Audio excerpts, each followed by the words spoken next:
विष्णुमनोनुकूले सम्प्रार्थिताखिलजनावनदिव्यशीले दारिद्र्यदुःखभयनाशिनि भक्तपाले श्रीलक्ष्मी भक्तवरदे तव सुप्रभातम्। चन्द्रानुजे कमलकोमलगर्भजाते चन्द्रार्कवह्निनयने शुभचन्द्रवक्त्रे हे चन्द्रिका समसुशीतलमन्दहासे श्रीलक्ष्मी भक्तवरदे तव सुप्रभातम्।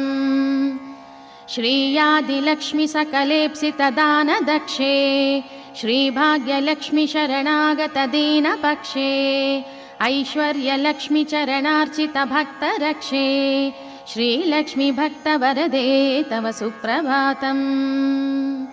श्रीयादिलक्ष्मि सकलेप्सितदानदक्षे